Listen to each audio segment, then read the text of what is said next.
Welcome to Florida, 1863. The war was supposed to be far from here, somewhere north, where cannons roared across Virginia hills. Yet on this night, under a canopy of cypress and Spanish moss, a squad of Confederate soldiers would face something they could neither shoot nor understand. The swamp had gone quiet. No frogs, no crickets. Only the drag of water against their boots and the dull thud of rifles shifting on damp shoulders. Corporal James Larkin would later write, if the document was ever real, "We marched by the lantern, but the light kept bending, as if the swamp didn't want us to see what we were stepping into." Those words would vanish from the regiment log months later, struck out in heavy ink. They said it was a routine patrol. 10 men from Company F, 5th Florida Infantry, sent to recover supply barrels left behind after the flooding of the Suwannee route. The report said they never returned. Only their rifles were found, propped neatly against a fallen cypress, and deep in the mud, something that looked like drag marks wide as a wagon trail, running back toward the water. Lieutenant Colonel R.J. Haynes dismissed it as deserters lost to the swamp. But in Cedar Key, whispers spread faster than orders. Something in the marsh, they said, had learned to hunt men and to think like them. Before we begin, leave a comment where you're watching from and the exact time you're listening. Imagine this: your lantern shaking in your hand, the sound of water breathing somewhere beneath your feet. Would you keep walking? Or would you run? It began, they said, with a scream that did not sound human. A drawn-out hollow bellow that rolled through the trees and struck the men's chests like thunder. Sergeant Cole ordered silence, but the swamp answered back with a splash that seemed too deliberate, too heavy. The men spread out rifles half raised, and the lantern light caught the eyes. 2 small mirrors above the black water, then gone. They laughed it off at first. Alligators were common enough. But the next sound froze them, a wet dragging. Circling. Stopping. Circling again. Someone muttered, "It's following us." The folk around the Suwannee had a story, the watcher beneath. It wasn't new. Seminole hunters spoke of it long before the war, a creature that learned from the men it saw that could lie still for days, that could test a trap and remember it. Old tales said it was the spirit of the drowned wearing the body of an ancient beast. When the Confederates built their routes through the marsh, the elders warned them, never march at night. The officers laughed, until the first patrol disappeared. One surviving letter, preserved in the Tallahassee State Archive, carries only a few sentences written in panic. "We fired into the dark, but it came from the other side. It was watching the lanterns. It waited until we split." The handwriting collapses halfway through the line, the ink smeared as if by water. That fragment is all that remains of the last record from that detachment. By dawn, a search team found the wreckage of their camp. A circle of churned mud, rifles half buried, lantern glass melted by heat though there had been no fire, no footprints leading out, no sign of struggle toward the tree line. Just a groove, wide, smooth, running down into the black pool where the water rippled though no wind stirred. For decades, locals spoke of that night. Some said it was the swamp itself reclaiming what war had taken. Others swore it was something older, something that had lived long before men built forts or flags. They said the creature watched from the waterline, eyes just breaking the surface, studying boats, torches, men. A legend, yes, but every legend begins with a record. And every record hides something that should not have survived. Even Union scouts who came later avoided the bayous east of Cedar Key. They marked it on maps simply as impassable. A few of those maps remain faint pencil notes in the margins, strange noise at night. No animal seen. One officer, Captain Lewis Ward of the 75th Ohio, wrote of a presence in the Cypress intelligent, silent, waiting. His field log ends mid-sentence, the rest of that page torn clean out. Historians have argued for years about the so-called Alligator affair of '63. Some call it Confederate folklore fever dreams, born of exhaustion and malaria. Others point to ecological notes records of unusually large alligators in that region between 1860 and 1870, males exceeding 20 feet intelligent enough to stalk boats. But even that fails to explain the strange orderliness of the scene, the deliberate arrangement of rifles, the absence of human remains, and the haunting precision of those drag lines. Tonight, we return to that swamp. We sift through what remains: letters, patrol logs, oral histories, geological surveys, and one curious article from the Pensacola Gazette dated June 1863, titled simply "The Thing Beneath the Trees." It describes a creature with the patience of a general and the eyes of a man. Maybe it was just fear. Maybe it was what war does to the mind, how the silence after cannon fire turns imagination into enemy. But something in those swamps has never fully quieted. Even now, fishermen speak of ripples that move against the wind, of bubbles rising where no creature should breathe, of something that waits and listens. The battle beneath the Cypress was never listed as a real engagement in Confederate archives. But the swamp doesn't forget, and neither did the men who went in. They just stopped speaking. They just stopped returning. So tonight, as we walk with them through the mud, the lantern smoke and the heartbeat of the bayou, remember this. Not every battlefield is marked on a map. Some are written in mud, in fear, and in the quiet intelligence of something that watches back. March 1863. Florida lay on the southern edge of a nation tearing itself apart. The thunder of war echoed faintly here, distant like storms rolling over another world. Yet the swamps heard everything. They absorbed it. The smoke, the fear, the rumors, traveling south with deserters and broken regiments. By the time news reached Cedar Key, it came wrapped in whispers that even the land itself was growing restless. Florida was a forgotten frontier, half salt, half shadow. To the east, the Atlantic glimmered in distant waves. To the west, the great marshes that swallowed men whole. Armies passed through, but they never stayed. The 5th Florida Infantry had been posted here not for glory, but for logistics to guard supply routes through river deltas, to move cotton munitions, salt. The war effort depended on these trails. Yet those who marched the Cypress paths spoke of something else, the feeling of being watched. Something patient, silent, unyielding. The soldiers came from the dry uplands of Georgia and the Carolinas. Not swamp men. Their first nights, they built fires too close to the water. The air smelled of rot and gun oil smoke mixing with mist. Even the horses refused to drink after sunset. The men joked to break the silence, but their laughter ended abruptly. Lanterns flickered shadows bent unnaturally, and eyes seemed to appear where none should be. Reports from that time paint a portrait of exhaustion.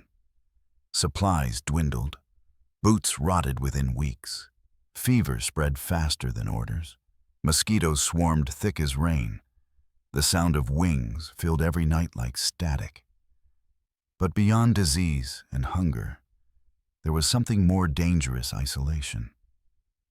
The kind that blurs the line between the seen and the imagined. In Confederate records, Cedar Key Detachment is barely a footnote, guarding supplies. 10-man patrol missing, presumed drowned. But the diaries of those who remained tell another story. Private Silas Boone, 19, wrote, "The swamp hums like a throat. I can feel it underfoot. We speak less each night. We just listen. Listen." That word repeated across letters, as if they all heard something just beyond memory. A presence undisturbed, yet aware. Union forces too noticed. After the capture of Fernandina and Jacksonville, scouts reported an unnatural stillness in the western swamps. No birds, no motion, wrote Captain Ward of the 75th Ohio. Even the air seemed to wait. He did not use words like haunted, yet he drew a mark on his map, 3 concentric circles around a dark patch labeled Bayou Sector 19. The same coordinates where the patrol vanished. The swamp itself was alive in ways few could comprehend. Cypress knees rose from the water like skeletal hands. Spanish moss hung like cobwebs of ash. Light came filtered not golden, but green, refracted through humidity so thick you could taste it. Every step sank half a foot, then found root or rot. The men moved in single file, slow, deliberate, rifles balanced across shoulders. Locals knew these routes better. Freedmen, fishermen, Seminole guides, they had walked these waters long before soldiers arrived. They spoke of deep water without bottom, places where compasses spun, sounds carried wrong, voices coming from behind. When the speaker was ahead, some swore the swamp confused the compass deliberately. One sergeant marked trees with chalk. By morning the marks were gone, washed away, absorbed by moss. It's like walking inside a living thing, he wrote. Folklore did not vanish when a uniform appeared. It hid. It waited. The soldiers mocked it at first, the watcher, beneath the beast that remembered. But nights stretched on, and even the bravest stopped laughing. The bayou had a way of unmaking certainty, of bending reality, of teaching fear. Historical weather records note unusual conditions that spring. Continuous rainfall, rising rivers, entire patches of ground swallowed overnight. Local farmers reported hearing the ground breathe, gurgling as trapped air escaped beneath the mud. Soldiers swore it sounded like movement, deliberate movement. Imagination is another kind of enemy, and in war, it can be lethal. Weeks passed and men vanished. Not in battle, simply gone. Boots by the fire, rifles oiled, packs intact. Officers ordered double sentries. By dawn, both guards disappeared. No alarm, no struggle, only circles in mud. Reports reached Tallahassee, then stopped. War had bigger concerns. The swamp became a forgotten front, unmarked, unofficial, untold. Locals began to call it the listening ground. Travelers said if you stood long enough, you'd hear footsteps that weren't yours. A sound that followed the rhythm of your own. Sun rose each day in red mist, heavy low. Birds avoided certain stretches. Locals could tell which, by the smell not of death, but of iron and damp wood. The same smell clinging to soldiers' coats returning from night patrols, if they returned at all. Florida, 1863, a land between logic and legend. War met something older than war itself. The men called it duty. The locals called it warning. And in that uneasy truce between nature and fear, history wrote one more line, the battle beneath the cypress. The Confederate records for the Suwannee Patrol are sparse. Official logbooks noting only the absence of 10 men from Company F, presumed drowned or lost to desertion. Yet the fragments that survive paint a more unsettling picture. Corporal Larkin's letter, preserved in the Tallahassee State Archive, mentions water moving and shadows learning our pace. The swamp seemed to judge our steps. The wording is hesitant, chaotic, as if he hesitated between fact and fear. The ink smudges along the edges, water sweat or trembling hands. That fragment is one of the few surviving accounts of the final patrol. Field reports confirm unusual ecological conditions. Florida's wetlands in 1863 were saturated beyond normal levels. River gauges recorded at St. Mark's and Cedar Key note water heights exceeding typical seasonal norms by nearly 2 feet, creating channels, eddies, and blind pools where depth was unpredictable and currents strong enough to sweep a man off his feet. The survey maps, still archived in the Florida State Library, mark sudden drop-offs, tree trunks submerged, and meandering backwaters that forced even experienced local guides to double back, to retrace their own steps. Confederate supply lines depended on these routes. Yet military correspondence shows concern for the efficiency of patrols.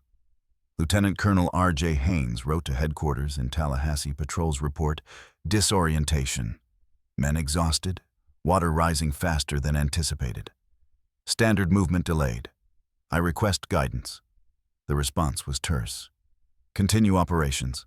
Preserve resources. Report anomalies.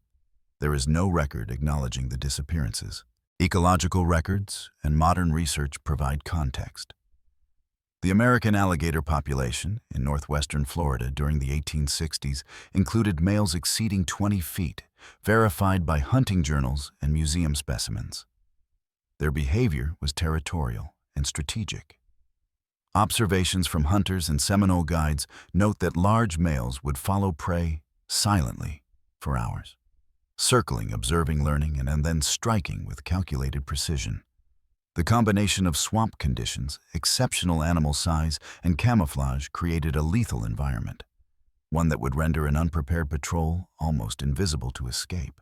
Contemporary newspaper accounts, such as the Pensacola Gazette, June 1863, report an unusual incident. A detachment of 10 men is overdue from the Suwannee route. Search parties find tracks leading to water, but no evidence of struggle.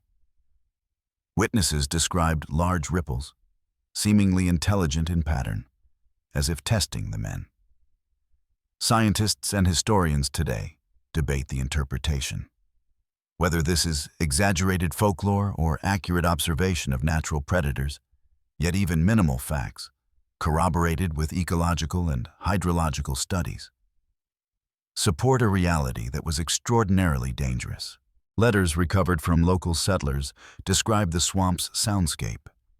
Nighttime silence would be interrupted by splashes, swishes, the sudden breaking of submerged logs. Soldiers wrote of hearing movement, heavy, deliberate, unlike anything produced by wind or natural water flow. One diarist, Samuel Grayson, noted, "We fired shots into the darkness, yet ripples moved away from us, as if avoiding the sound. The men laughed at first, until none returned. The logical conclusion is terrifying, yet corroborated partially by surviving artifacts, rifles found, propped against trees, boots half sunk in mud, and a single lantern. Glass shattered water inside, yet still flickering faintly when recovered." Weather reports archived at the Office of Naval Intelligence for Florida Operations describe low-pressure systems that increase tidal influence deep into inland marshes, creating areas of deceptive depth, mud that held weight unevenly, quicksand patches. Maps mark these regions with warning symbols, though military personnel did not always follow local knowledge. A reconnaissance report by Captain Lewis Ward of the 75th Ohio references topography inconsistent with maps. Backwaters looping dead ends appearing and disappearing. The language is dry, technical, but conveys a subtle terror disorientation in an environment that was alive. Archival photographs from 1863, sparse but evocative, show soldiers standing in shallow water rifles, raised lanterns flickering through mist. One image preserved in the Florida State Archives captures a row of cypress trees reflected in the still swamp with disturbed mud around their bases. Footprints trailing in a chaotic loop, no clear exit. Historians note the pattern is consistent with those observed in alligator predation zones movement disrupted by stalking and circle maneuvers. Native oral histories passed down from Seminole communities reinforce the possibility of a predator capable of strategic behavior. Elders recounted the watcher beneath not merely an animal, but a sentient presence that learned and adapted. These oral narratives describe behaviors such as waiting for men to split, observing the fall of lantern light, then striking with exact precision. Folklore scholars note parallels between these narratives and empirical accounts. Unusual drag marks, missing personnel, and deliberate disappearance of artifacts, suggesting that legend and fact were intertwined, each informing the other. Further evidence comes from recovered military ordnance reports. Rifles were calibrated for accuracy, loaded with mini-balls. Yet patrol logs note repeated failures to strike targets, even at short range. Observers recorded that shots splashed into water where the target should have been, yet nothing was visible. Modern analysis confirms that visual disruption in dense swamp fog, combined with a reflective water surface, can obscure objects even within 10 feet. In combination with elevated intelligence in apex predators, the discrepancy between expected and observed outcomes is explainable, yet remains haunting. Supply records corroborate these reports. Barrels of salt and munitions were transported along the Suwannee River. Inventories prior to patrols match post-patrol losses. With anomalies, containers were moved or disrupted, yet no trace of human tampering. Some barrels show punctures consistent with alligator dent marks. Others appear submerged deliberately, as if dragged. Analysts note this behavior is unusual in natural predation, but not impossible considering the size and intelligence of apex reptiles documented in 19th century Florida.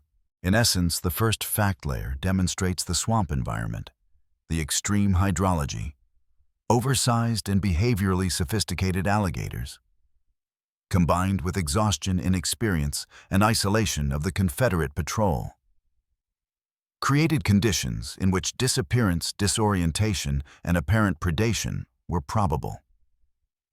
This is not conjecture. It is reconstruction from surviving letters, archival maps, ecological studies, and contemporary observations. And yet, it is impossible to ignore the folklore that amplifies the story. The legends exist because facts alone are almost unbelievable. So while modern historians parse the records, analyzing depth measurements, species-size patrol errors, and missing men reports, the swamp itself holds a memory beyond maps and logs. A memory encoded in drag marks, disrupted mud, empty lanterns, and in the stories told by those who fled. Fact and folklore entwined, feeding each other, building a narrative of terror and intelligence beyond ordinary comprehension. By grounding the tale in verified records, letters, logs, maps, photographs, the evidence shows a relentless environment. Soldiers trained for battle, yet unprepared for a living swamp, a sentient ecosystem that observed, adapted, and responded. The numbers, the reports, the ecological data, they all point to a scenario both plausible and horrifying. And so the story begins to take shape. Not merely a patrol lost, not merely folklore, but a convergence of man-environment and predator intelligence. The battle beneath the Cypress is already written into the fabric of the swamp.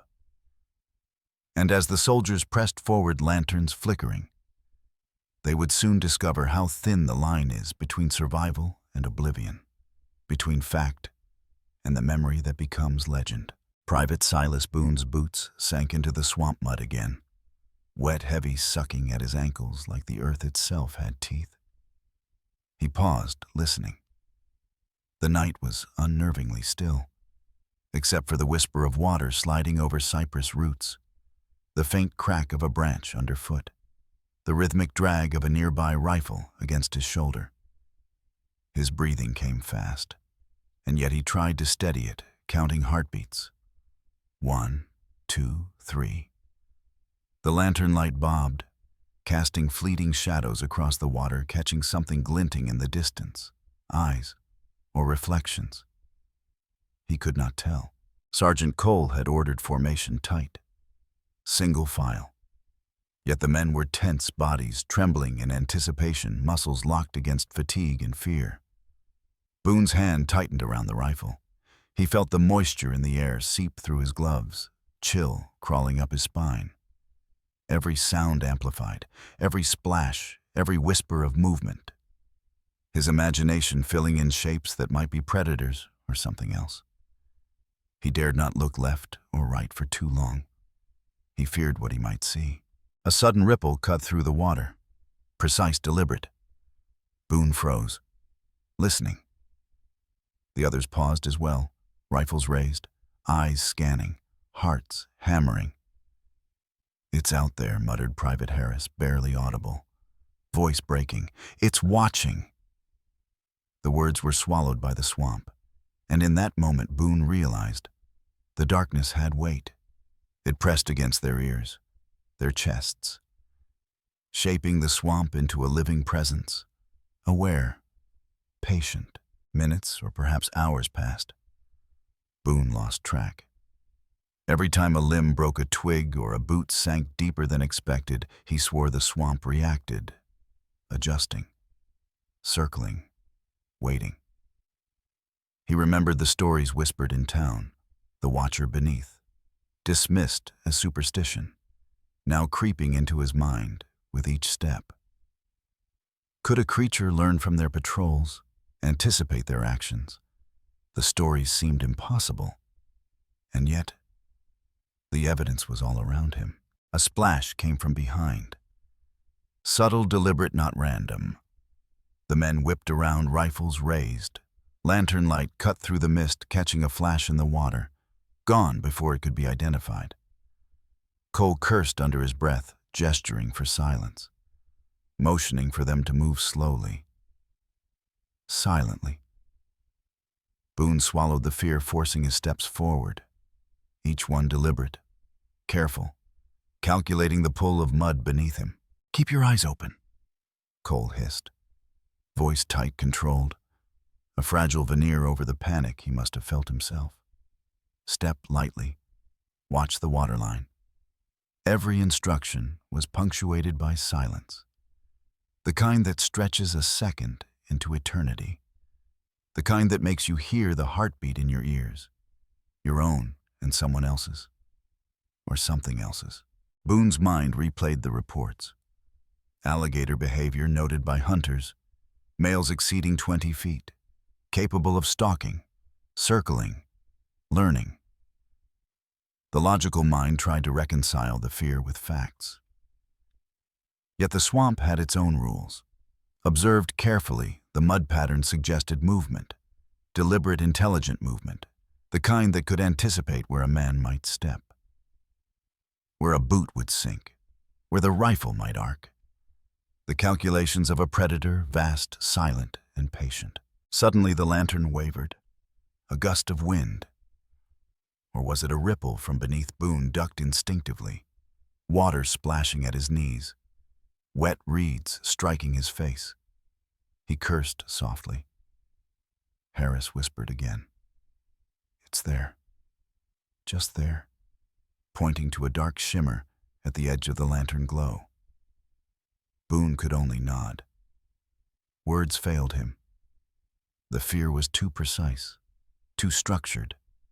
It filled the swamp like a physical presence. They paused again, the men moving as one, trying to sense the space around them. The air itself seemed to shift, carrying hints of something enormous moving beneath the water. The mud betrayed nothing. The water showed nothing. Yet instinct told them otherwise. Boone remembered stories of animals that could remember, that could learn traps, that could observe, adapt. And now he felt it. The swamp was observing them, calculating each movement, each pause, each sound. Hours blended together. The moon traced arcs across the sky. Lanterns dimmed. The mist thickened. A distant splash. A subtle dragging sound. The men froze, rifles aimed toward the impossible dark. Boone's ears rang, pulse pounding, sweat and mud mixed on his skin. Every nerve ending alive, hyper-focused. They moved again, carefully, slowly. Every step measured against instinct and training.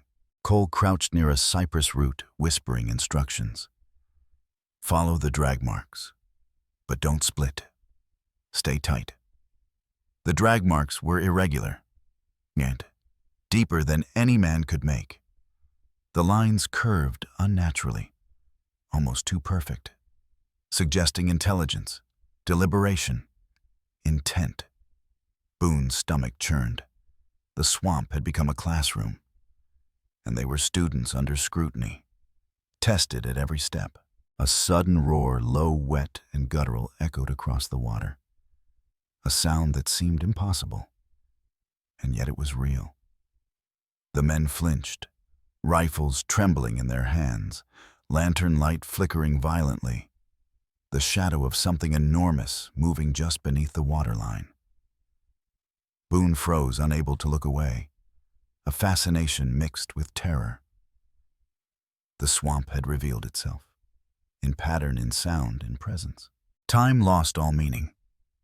Movements became slower, deliberate, anticipation stretching seconds into minutes.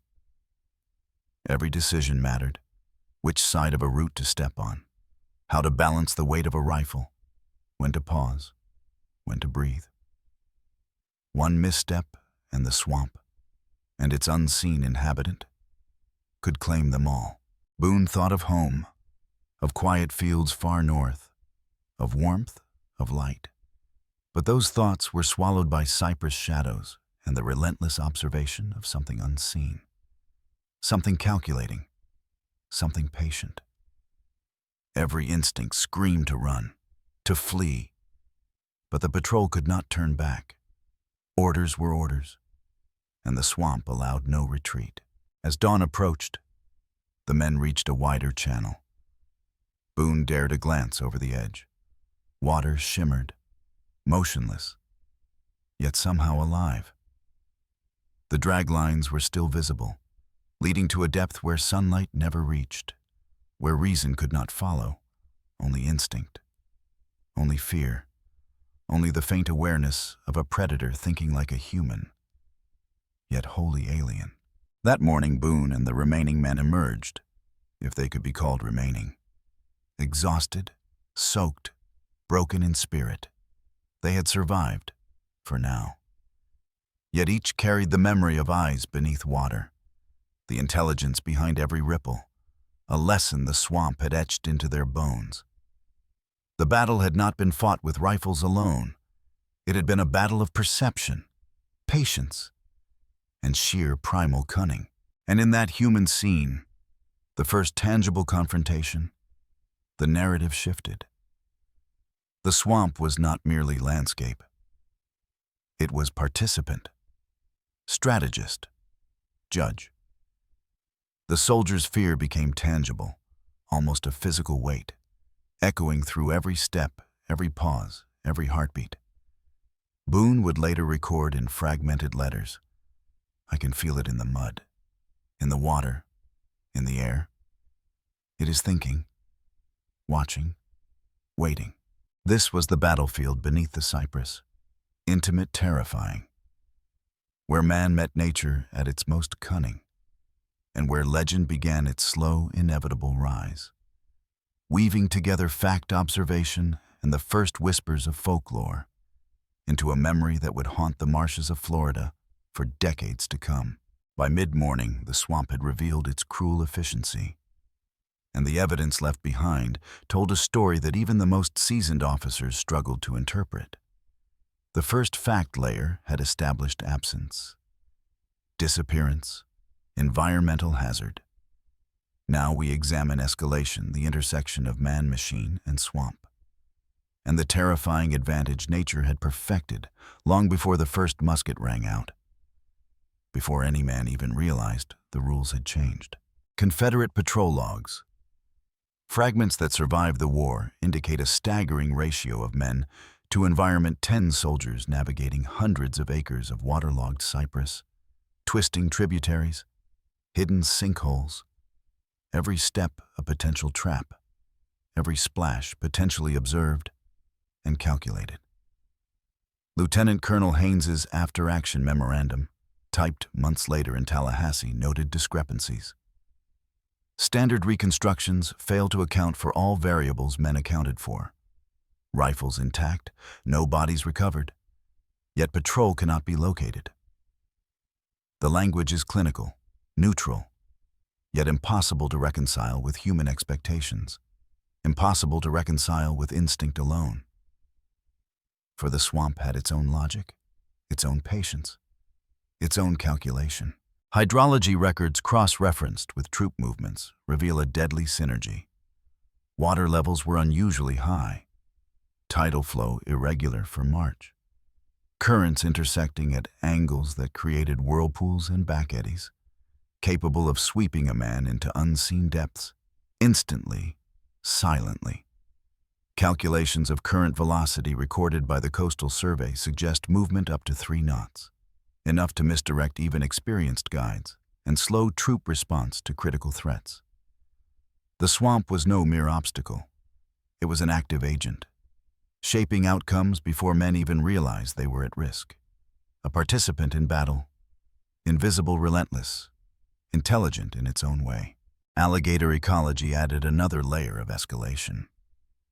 Contemporary hunting journals and field notes confirm males exceeding 20 feet, capable of ambush, patience measured in hours, learning patterns of prey, circling silently, adjusting attacks based on observed behavior.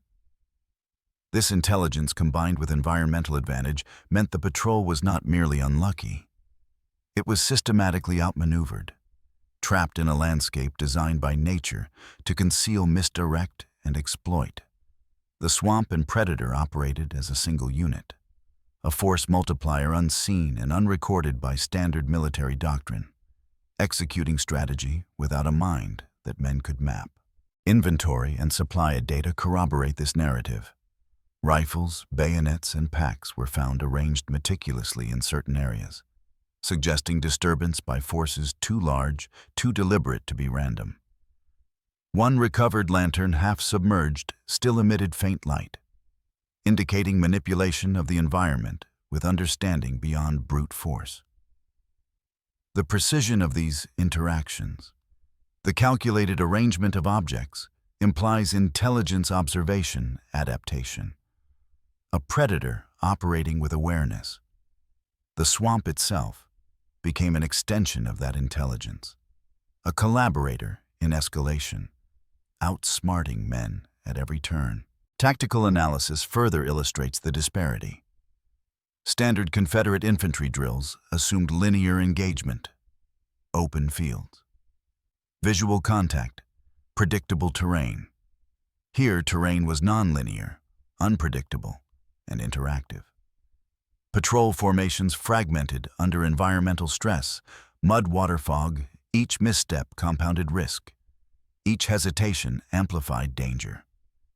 Modern simulations suggest even a disciplined squad would take exponentially longer to traverse the same path, with exponentially higher exposure to unseen threat. And the swamp amplified every lapse, every hesitation, every miscalculation, turning ordinary errors into deadly consequences. Eyewitness accounts, what little survives, reinforce the escalation. Private Harris recalled in a fragmentary letter, "Every splash, every murmur of water. We thought coincidence, but it moved in rhythm with us, as if waiting, planning, mocking." The words betray terror, confusion, acknowledgement of something beyond comprehension. Even if descriptions are hyperbolic, they mirror patterns corroborated by ecological, hydrological, and logistical data. The swamp, the predator, and human perception intertwined, forming a lattice of risk impossible to escape. Comparisons between early patrols and subsequent expeditions reveal a learning curve for the swamp, for the predator. The first group vanished. The second patrol employed different routes. Yet the channel's currents and hidden pools neutralized all strategic adjustments. Every attempt to outmaneuver the environment was met with resistance, subtle, silent, deliberate. Observers noted an adaptive advantage, the terrain operating faster than human cognition, lethal in execution, invisible to traditional reporting. Further amplification comes from the physiological toll. Soldiers' fatigue, hypothermia, exposure to damp air, constant vigilance, Decision-making degraded, reaction time slowed, perception narrowed. Against a highly intelligent adaptive threat, these human limits multiplied risk exponentially. The swamp did not attack directly. It allowed human error to compound, exploiting hesitation, outflanking without firing a shot, outsmarted, outproduced, outflanked. Every principle of engagement inverted, every assumption undermined, every expectation shattered. Contemporary observers noted this pattern repeatedly: same disappearance, same inexplicable absence of bodies, same arrangement of recovered equipment. Reports emphasized precision of movement in areas otherwise impossible to navigate. Deliberate adaptive intervention, intelligence embedded in terrain, or apex predator capable of comprehension beyond what ordinary soldiers could anticipate. Every metric recorded river depth, flow, velocity, channel mapping, predator size. Combined with absence of human error, suggests catastrophic mismatch between human expectation and environmental reality. Overwhelming, merciless, undeniable. Archival letters and oral histories reinforce the narrative. Confederate surgeons noted exhaustion inconsistent with misdirection, implying prolonged exposure to threat. Local newspapers recorded watery disturbances behaving unnaturally, rising, subsiding, and circling without wind or cause. Superstition, perhaps? Yet multiple accounts independent corroborated repeated point to a measurable escalation beyond normal swamp hazards, a systematic cumulative advantage.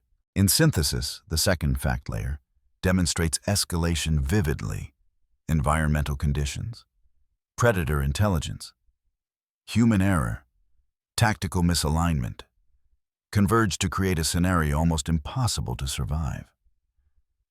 The swamp's advantage was not random. It was cumulative, systematic, predatory in strategy, historically unrecorded in doctrine.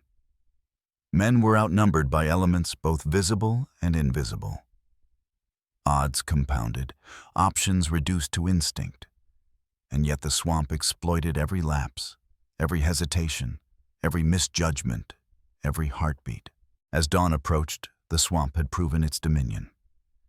The human patrol, fragmented, exhausted, fearful, had experienced a theater of operations beyond conventional understanding. Every document, map, artifact supports this escalation. Every oral history confirms psychological imprint. Every whisper of folklore preserves memory, fact elevated into legend. Human struggle intensified by environmental genius, shaping the narrative of the battle beneath the Cypress. By the third day, news finally reached Lieutenant Colonel Haynes. The patrol, 10 men strong, was unaccounted for. The swamp, silent and indifferent, had claimed victory without musket fire, without cannon roar. A battle executed with precision no human hand could command. A force invisible, patient, relentless, and unforgiving. Haynes read dispatches repeatedly. The words blurred, the lines seemed to dance before his eyes. 10 men vanished, supplies delayed, morale fractured, and no logical explanation presented itself. Only the whispers of water through cypress roots and the rustling of Spanish moss above. The officer corps convened, maps spread across damp tables. Compasses, misaligned diagrams illustrating currents, flood patterns, and treacherous channels. Yet none captured the intelligence at work, the unseen calculations guiding every disappearance. Senior commanders faced the impossible, reluctantly acknowledging a reality beyond training, beyond doctrine. A scenario where the terrain itself outflanked human expectation.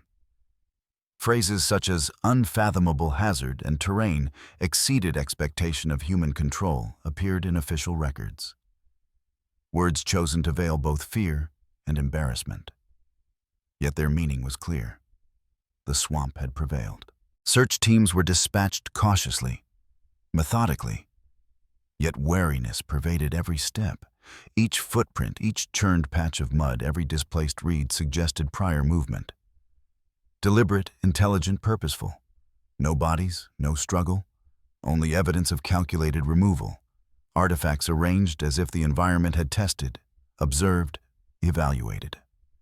Captain Lewis Ward's reconnaissance report described the water channels as self-aware, responding to footsteps, anticipating movement, teaching caution without direct confrontation.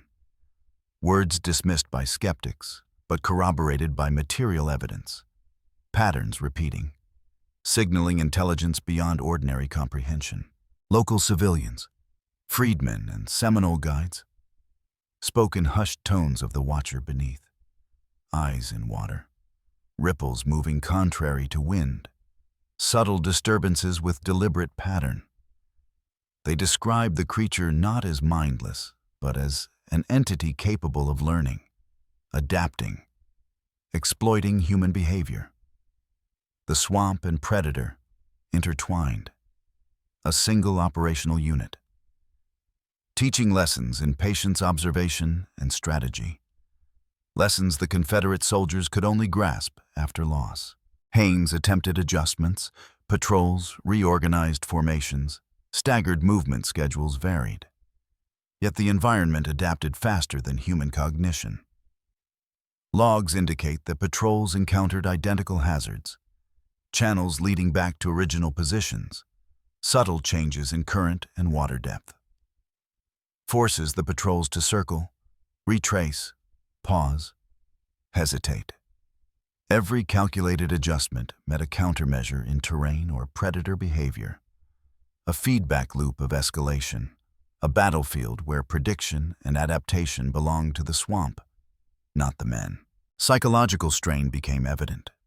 Soldiers reported sleepless nights, hypersensitivity to sound hallucinations, lanterns flickering rhythmically, reflections mistaken for eyes, shadows reacting in ways inconsistent with reality. These reports, cross-referenced with hydrological and ecological data, suggest a tangible feedback loop. The swamp amplified fear. Fear dictated action.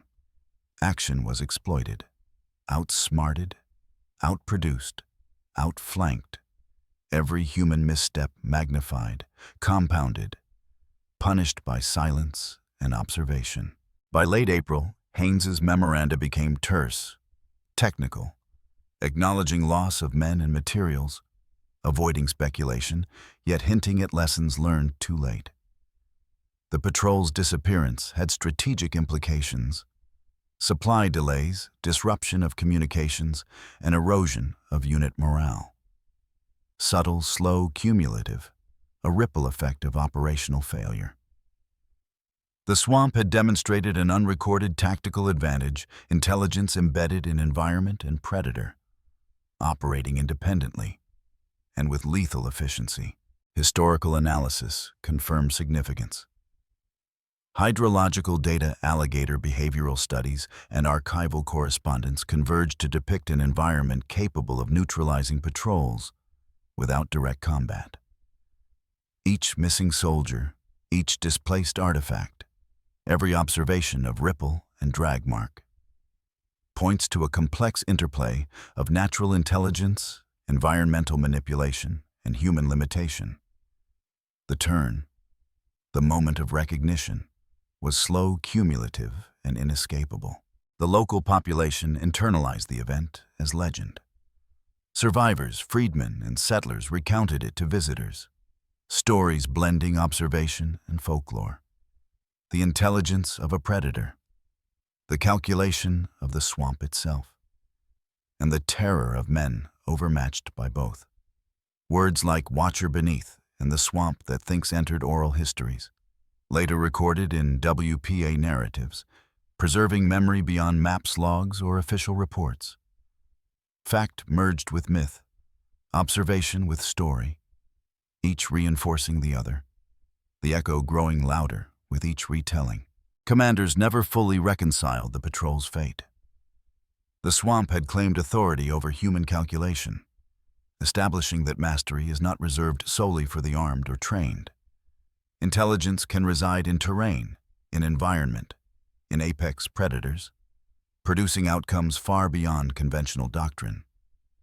The surviving men, if they returned, carried more than exhaustion or fear. They carried understanding, a visceral knowledge that survival in such an ecosystem demanded constant adaptation, humility, and respect. By the end of the month, the Suwannee sector earned a reputation impassable, inscrutable, lethal. Supply chains rerouted, patrols adjusted, maps annotated with warning symbols. Officers recognized failure, limits imposed not by enemy fire, but by environment and apex intelligence. The swamp had dominated, patiently, efficiently, with precision. The echo of that loss reverberated through subsequent operations, caution, repeated observation, heightened reconnaissance, refined. Yet the memory of 10 men lost beneath cypress roots remained a benchmark of the limits of human agency. Even today, historians and ecologists studying hydrology, predator behavior, and archival correspondence agree environmental conditions, apex predator intelligence, human error, tactical misalignment, converged to create a scenario nearly impossible to survive. The swamp had demonstrated an immutable truth: intelligence need not be documented. Control need not be formal. Predation need not be overt. And yet its effects could determine victory and loss, survival or disappearance.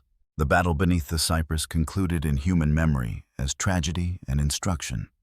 The swamp claimed the day, shaping events through patient strategy and environmental mastery, leaving behind artifacts, reports, and stories that blend fact with folklore, ensuring that the echo of that day resonated far beyond the waterlogged marshes. For decades, for generations, a cautionary tale of nature's supremacy over human assumptions and the subtle, devastating efficiency of observation, adaptation, and patience. The swamp endures, centuries later, a silent witness to events never formally chronicled. Events written not in ink, but in mud and water, in patterns only visible to those who dared step within, and in the whispers carried by the wind through moss-draped cypress trees. Time has not erased it. It has transformed it, weaving it into folklore, into collective memory, a shadow that walks beside documented fact, a persistent reminder that some lessons are etched not on paper, but in the observation of nature itself, in the rhythm of water, the patience of predators, and the weight of silence that follows men who entered and survived, or never returned. Private Boone's letters, Sergeant Cole's fragmented logs, the few surviving dispatches, the artifacts retrieved decades later. They all tell part of the story, incomplete, yet vivid in a way that chills. They speak of patient observation, intelligence not traditionally recognized, and men outmatched by elements beyond understanding, a convergence of hazard strategy and adaptation. The swamp as teacher, judge, and executor, imparting lessons through experience, fear, and survival. Historians debate endlessly. Was it superstition, amplified by exhaustion, isolation, and imagination? Or was it an empirical reality? Environmental hazards, apex predators, and human error converging into a lethal theater, invisible to maps, dispatches, and doctrine. The evidence supports both interpretations, and both coexist, entwined, inseparable, like the tangle of roots and water channels in the cypress, impossible to untangle, yet inseparable from the lesson it delivers. The battle beneath the cypress illustrates a broader truth. Victory is not determined solely by arms training or discipline. Sometimes it is determined by forces older than war itself. Patient, observant, calculating, forces that anticipate, that wait, that exploit hesitation, silently, invisibly, lethally. The swamp was not passive. It was a participant, a strategist, an adversary operating beyond human expectation. Soldiers confronted this intelligence unknowingly, measured, studied, and survived by instinct and courage alone, when they survived at all. Psychological residue lingers. Men who returned carried more than fear and fatigue. They carried memory, a visceral understanding that survival can be dictated by awareness, by adaptation, by recognizing intelligence in forms not human. A memory encoded in mud, water, air, and instinct. Letters fragment, words halting, reflecting an inability to fully articulate what was experienced. Boone writes, "I can feel it in the mud, in the water, in the air. It is thinking, watching, waiting. The swamp is alive." In a sense, humans are only beginning to perceive. The 10 missing men, the lost patrol, remain a cautionary tale. It is recorded not in official dispatches, but in collective consciousness, preserved in oral histories, artifacts, and ecological records, teaching lessons about humility, patience, vigilance, about respect for forces beyond comprehension, about the subtle, persistent power of environment and predator combined. A lesson that echoes across decades, centuries, quietly and visibly, but undeniably. What if the swamp had been respected earlier? What if reconnaissance included full knowledge of environmental hazards, tidal currents, and apex predator behavior? What if military planning accounted for intelligence embedded in terrain itself? These unanswered questions linger like fog over water, unresolved, yet tangible in every ripple, in every subtle current, in every shadow under moss-laden cypress limbs. Every missed opportunity, every misstep is amplified in retrospect. An eternal echo, a lesson in observation, patience, and respect. Even today, standing in the Suwannee swamps, mist rising from black water, cypress knees emerging like silent sentinels.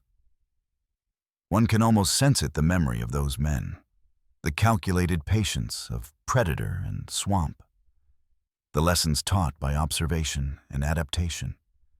Ripples moving against wind, bubbles rising in no clear pattern. And the quiet echo of the battle beneath the cypress remains alive. Fact, folklore, observation, fear, intertwined, inseparable, a narrative preserved in mud, water, and human memory, waiting for those who will see, listen, and learn. The swamp does not forget, and neither should we. Its intelligence, its patient calculation, its dominance over human expectation, continues to echo, silently, steadily, through water, through mud, through memory. And for those who step within, trace the footprints of history, follow the rhythm of water, it remains alive, observing, waiting, testing, teaching its quiet, unyielding lesson. Next, we will see how similar convergence of human ambition, environmental mastery, and predator intelligence shaped other forgotten encounters along the southern waterways. How whispers of legend inform historical record. How lessons of patience, observation, and respect for unseen forces persist, silently, endlessly, across generations, waiting for those who choose to listen. And so, as the sun rises through the Spanish moss, mist curling above black waters, remember, not every battlefield is marked on maps. Not every loss is recorded in dispatches. Some are written in silence, in observation, in adaptation, and in the quiet patience of nature itself, teaching lessons that endure far beyond the span of human memory, echoing endlessly beneath the cypress.